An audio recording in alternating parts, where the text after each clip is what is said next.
रब रब कर दे बुढ़े हो गए, मुल्ला पंडित सारे। रब दा खोज खरा ना लभा, सजदे कर कर हारे। रब ते तेरे अंदर वसदा, विच कुरान इशारे। बुल्ले शाह रब ओनू मिलसी, जेड़ा अपने नफ्स नू मारे। अल्लाहू। जिस दिन हमें अपने असल की समझ आ गई कि हमारी असल है क्या, उस दिन हमने ये दुनिया भी जीत ली और दूसरा जहां भी जीत लिया। आज अगर आपने अपना मनपसंद शख्स खोया है तो आप मजाज से हकीकत के रास्तों में हैं। आप अपने नफ्स को फना कर दें पूरी दुनिया के सामने। आपका सफर उस रूह की जानिब होगा जहां से रूह आपके अंदर फूकी गई। आप अपने वस्फ को पहचानिए, नफ्स को कुचल दीजिए, इश्के हकीकी की जानिब आप चले जाएंगे। ये तस्वीर देखिए, ये तस्वीर मेरी तब की है जब कोरोना का 7वां दिन था और मैं टोटल होप उम्मीद लूज कर चुका था। कोविड के दिन थे और उस टाइम मुझे कुछ अच्छा नहीं लगता था, ना घर, ना गाड़ी, ना अपना आप, ना अपने से जुड़ा कोई इंसान। ट्रस्ट मी, मुझे सामने दिखाई देता था कि मैंने इस दुनिया से खत्म हो जाना है और कुछ नहीं बचना। यही हम सब की असल हकीकत है। अभी हाल ही में इस मादियत का दौर का शिकार हुए मेरे सामने एक मॉडल की ये तस्वीर और वीडियोस गुजरी। ये एक्ट्रेस हैं जिसको इतने मिलियन लोग फॉलो करते हैं।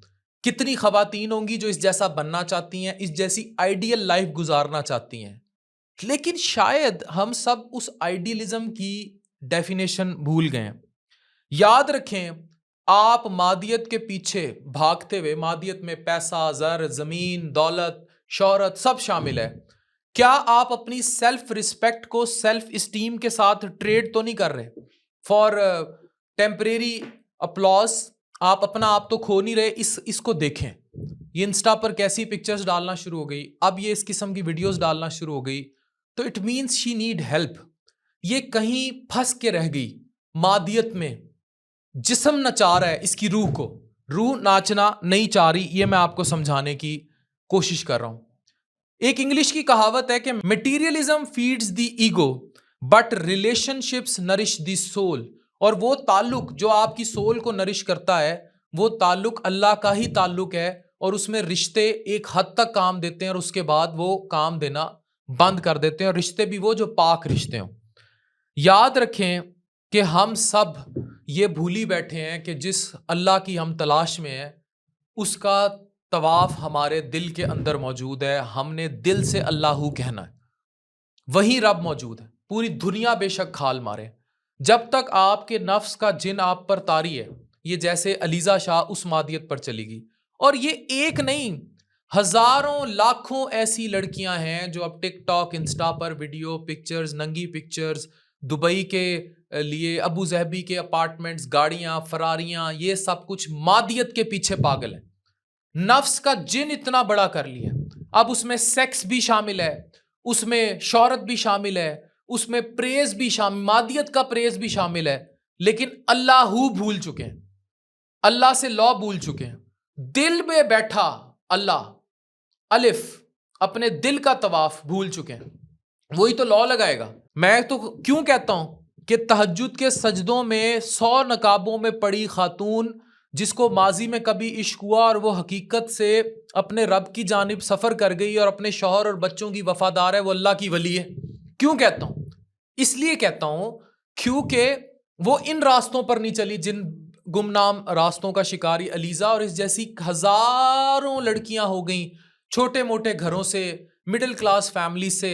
मादियत, आईफोन, ब्रांड्स, बड़े बड़े घर, बड़े बड़े पैसा फेंकने वाले लोग, गोल्ड डिगरिज्म, अयाशी, पर जिस्म की अयाशी। ये जिस्म कब तक? ये मेरी तस्वीर फिर देखिए, तब तक। मैंने नौजवान बच्चों को कैंसर से मरते देखा है, छोटे छोटे बच्चे थैलेसीमिया के देखे हैं। मैंने एक 18-20 साल का जवान देखा है, सीधा चलता आया मेरे पास, टेस्ट हुए, इतना बड़ा उसके कैंसर पड़ा था लिवर में। नीचे जी थोड़ा सा पखाने से खून आ रहा है, नीचे स्कोप डाली, इतना रेक्टम में कैंसर पड़ा है। 2 साल बाद हड्डियों का ढांचा और खत्म, रेक्टल कैंसर फैल गया पूरे जिस्म में। दर्जनों ऐसे केस देख चुका हूं। मैदे की कंप्लेंट लेकर आए जी, एंडोस्कोपी करा लें, स्कोप अंदर डाली, सामने कैंसर पड़ा है। मैं बतौर स्पेशलिस्ट, मैदे जिगर के स्पेशलिस्ट के तौर पर कह रहा हूं, दर्जनों ऐसे केस देख चुका हूं। नॉर्मल बंदा आता है जी, पेट में हल्की सी दर्द है, अल्ट्रासाउंड करते हैं, जिगर सुकड़ा पड़ा होता है, और फिर आगे उससे चलने वाले सिलसिले। किस दुनिया के पीछे भाग रहे हैं हम? मेरे मोबाइल में हर वक्त मेरी ये तस्वीर मौजूद है। उसकी रीजन ये है कि मैं अपने आप को याद दिलाता रहता हूं, जब कोरोना खत्म हुआ मैं इतनी बुरी पोस्ट कोविड डिप्रेशन में गया था, उसके बाउट्स आज भी मुझे हॉन्ट करते हैं। बदतरीन डिप्रेशन में चला गया था। मुझे गाड़ी, घर, इवन अपने से जुड़े लोग, हर चीज सामने छोटी नजर आती थी। मैंने कहा आज मैं मर गया, अपने हाथों से मुझे दफनाएंगे। ये मेरी हकीकत है, आज नहीं तो कल है। ये आप सबकी हकीकत है। तो उस हकीकत से हम मुंह मोड़ लें और हम ये मादियत की तरफ नाचते रहें? ये हराम और हलाल का फर्क भी है।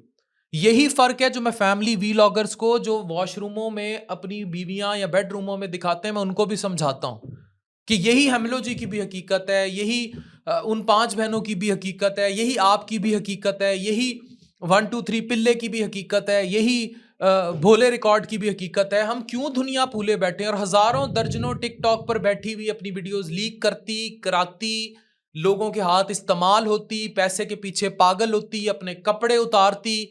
हर उस खातून बच्ची की हकीकत है जो इन गुमनाम राहों में मारी गई। ये मादियत की हकीकत है। मादियत will never nourish your soul. Soul की खुराक कुछ और है, और वो नफ्स को मार के मिलेगी। नफ्स क्या है? ख्वाहिशात का जिन। It could be sex, it could be fame, it could be money, it could be anything. It could be iPhone 14 15 Pro Max, it could be good car, it could be fridge, it could be oven, it could be घर, it could be bungalow, it could be any खूबसूरत मर्द जो ठरक का हिस्सा है, आपके इश्क का हिस्सा नहीं। मुझे दर्जनों खवातीन के मैसेज आते हैं कि हमारी शादी है, सेटल्ड है, लव मैरिज है, पड़ोसी से जी मोहब्बत होगी, अब उसके बगैर रहा नहीं जा रहा। वो मोहब्बत नहीं है, वो मजाज हकीकत के सिलसिले नहीं है, वो ठरक है आपका। ये फर्क नहीं समझ आता मादियत में और असल में। असल ये आपको जवानी में कभी इश्क हुआ, इश्क में धोखे खा लिए, और फिर वस्फ के सिलसिले, और आप अपने बीवी और बच्चों के वफादार हैं, या अपने शौहर और बच्चों की वफादार हैं। ये है अल्लाह से लो। अल्लाह गुस्ताखी की इजाजत तुम्हें बार बार दे दे, बार बार तुम्हें कहे कि तुम इंटरफेयर करो अपनी असल के साथ, और फिर तुम उसको दो कि जनाब हमें मोहब्बत हो गई, इश्क हो गया, इश्क ला हासिल हो गया। कैसे आप किसी को किसी के साथ ला के खड़ा कर देंगे? मजाज में ले आए हैं, अल्लाह एक बार तो माफ कर देगा, उसकी सजा भी आप बहुत भुगतेंगे। फिर तहज्जुद की रात में सजदे होंगे, आंसुओं के ना खत्म होने वाले सिलसिले होंगे, किसी को दिल से निकालने के लिए दिन रात दुआएं होंगी, और वो निकलेगा नहीं। ये है असल। लेकिन हम उस असल तक कब पहुंचेंगे? जब नफ्स को डाउन कर देंगे, दिल का तवाफ शुरू करेंगे, और जानेंगे कि हमारा अल्लाह यहां बैठा है और हमारी असल क्या है, मादियत नहीं। डॉक्टर अफान कैसर, साइनिंग ऑफ।